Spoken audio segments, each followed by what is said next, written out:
أما بعد فأعوذ بالله من الشيطان الرجيم بسم الله الرحمن الرحيم قال الله تبارك وتعالى في القرآن المجيد والفرقان الحميد يا أيها الذين آمنوا توبوا إلى الله آمنت بالله صدق الله العظيم وبلغنا رسوله النبي الكريم ونحن على ذلك لمن الشاهدين والشاكرين والحمد لله رب العالمين.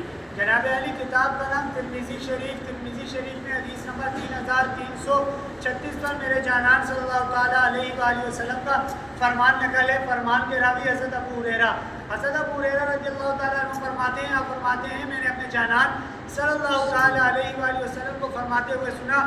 میرے جانان صلی اللہ تعالیٰ علیہ وآلہ وسلم فرماتے ہیں جب کوئی شخص کوئی گناہ کر لیتا ہے تو اس کے دل میں ایک سیاہ نقطہ لگا دیا جاتا ہے. اگر وہ بندہ شرمندہ ہوتا ہے، نادم ہوتا ہے اور اپنے رب سے استغفار کرتا ہے، اپنے رب سے توبہ کرتا ہے، معافی مانگتا ہے تو رب باری تعالیٰ اس کا وہ سیاہ نقطہ اس کے دل سے مٹا دیتے ہیں. اگر وہ بندہ نادم نہ ہو، شرمندہ نہ ہو اور مزید گناہ کرے تو میرے جانان صلی اللہ تعالیٰ علیہ وآلہ وسلم فرماتے ہیں اس کا وہ نقطہ، اس کی وہ سیاہی بڑھا دی جاتی ہے یہاں تک کہ اس کا پورا دل سیاہ ہو جاتا ہے. جناب علی کتاب کا نام ہے حکایت الصالحین، صفحہ نمبر 78 پر اس واقعہ کو نقل فرمایا. ایک بزرگ علیہ رحمہ فرماتے ہیں میں رات کو جنگل کی جانب نکل پڑا. میں رات کو جنگل کی طرف جا رہا تھا. میں نے دیکھا کہ جنگل میں 4 شخص ایک جنازہ لیے سامنے سے آ رہے تھے.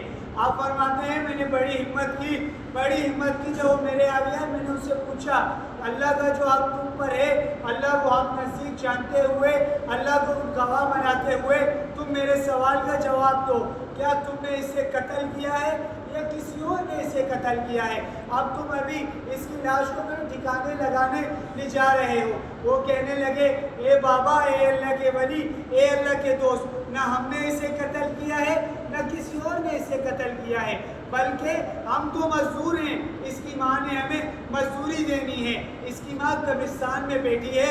اگر آپ کو یقین نہیں ہے تو آپ ہمارے ساتھ آ جائیں. بزرگ علیہ رحمہ فرماتے ہیں میں اپنے دل کی تسلی کے لیے، اپنے دل کی تسکین کے لیے ان کے ساتھ نکل پڑا. میں ان کے ساتھ چل پڑا.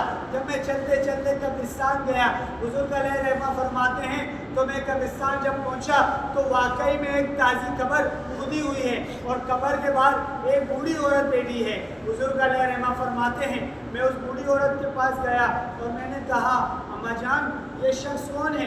آپ فرماتے ہیں وہ بوڑھی عورت مجھ سے کہنے لگی یہ میرا بیٹا ہے، یہ میرا رخت جگر ہے. بزرگ علیہ رحمہ فرماتے ہیں میں نے کہا اما جان آپ اپنے بیٹے کا جنازہ دن کے وقت بھی کر سکتی تھی، آپ نے دن کے وقت کیوں نہیں کیا؟ اور لوگ بھی اس کے جنازے میں شریک ہوتے، کفن میں شرکت کرتے، شریک ہو جاتے. وہ اماں کہنے لگی بیٹا میرا جو یہ بیٹا تھا یہ بہت بڑا شرابی تھا اور بہت بڑا گناہ گار تھا، یہ گناہوں کے دلدل میں پھنس گیا تھا. جب میرے بیٹے کا وقت نزاع آیا، جب میرے بیٹے کا آخری وقت آیا تو اس نے مجھے بلایا اما جان میری 3 نصیحتیں ہیں، جب میں مر جاؤں میری 3 نصیحتوں کو پورا کرنا. اما جان جب میں مر جاؤں، جب میری روح میرے جسم سے نکل جائے، میرے گردن میں ایک بیلٹ ڈالنا، میری گردن میں ایک رسہ ڈالنا اور مجھے گھر کے ارد گرد گھسیٹنا اور ساتھ یہ اعلان بھی کرنا کہ گناہ گاروں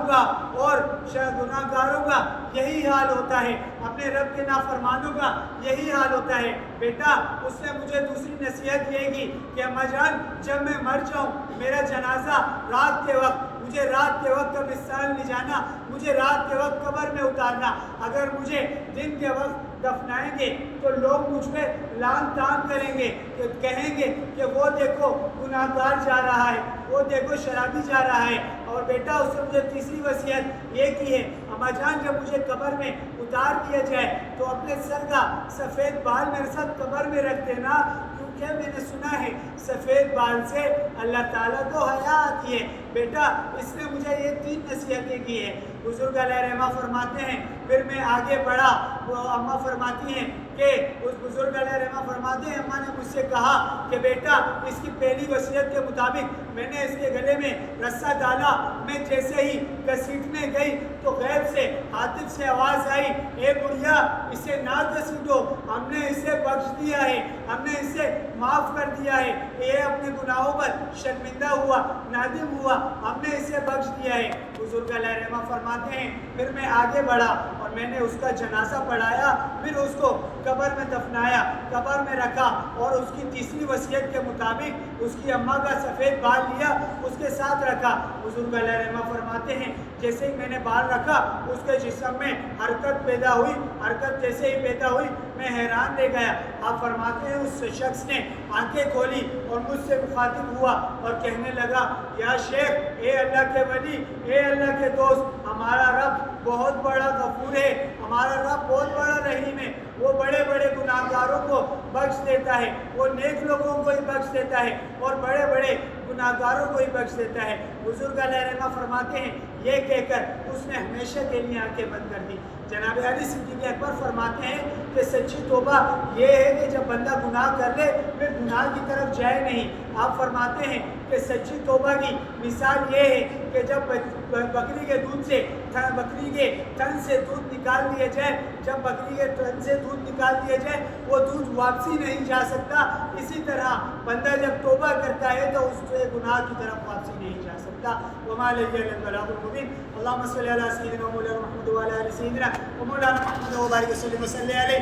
ربنا آتنا في الدنيا حسنة وفي الآخرة حسنة وقنا عذاب النار، وقنا عذاب القبر، وقنا عذاب الحشر، وقنا عذاب المرض، وقنا عذاب الميزان۔ یا اللہ ہمارے صغیرہ کبیرہ گناہوں کو معاف فرما، آئندہ گناہوں سے بچنے کی توفیق عطا فرما۔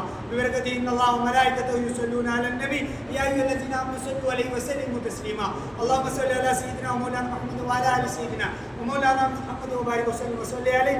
سبحان ربك رب العزة عما يصفون وسلام على المرسلين والحمد لله رب العالمين۔